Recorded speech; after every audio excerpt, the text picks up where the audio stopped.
Okay. Do you want to First, start? sure.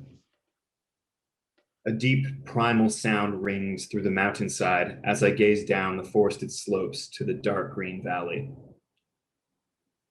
Standing on the beach with eyes open.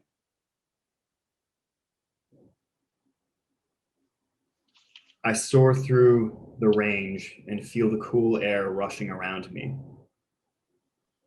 Watching waves and water as the wind rips around. Shoulders wrapped with a wool sweater. Warm at the core, cool air stinging eyes and reddening cheeks like a rock in the river. I find a clearing and am drawn to it. As I touch down in the clearing, I'm full of the understanding that flight is no longer available to me. Look up.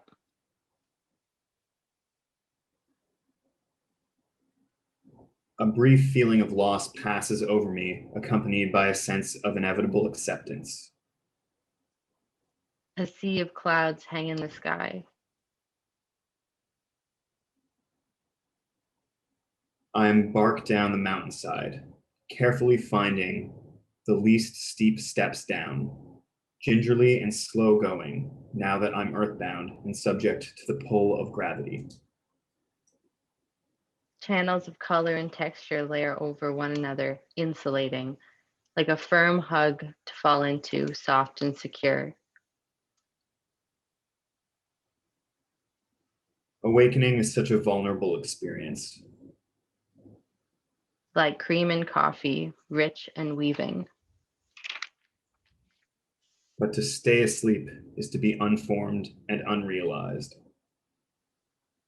The sky dark the sky darkens, the waves rage.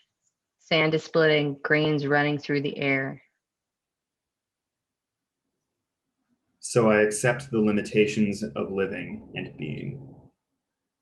The tide is rolling in, smashing into the shore. Underfoot is a funnel. The sky splits open, and the sky splits open, air freezing. Sand and frozen droplets rain down.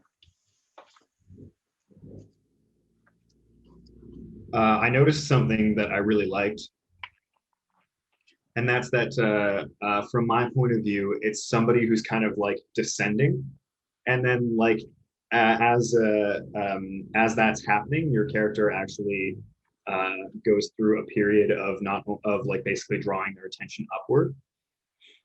So I thought that was Yeah.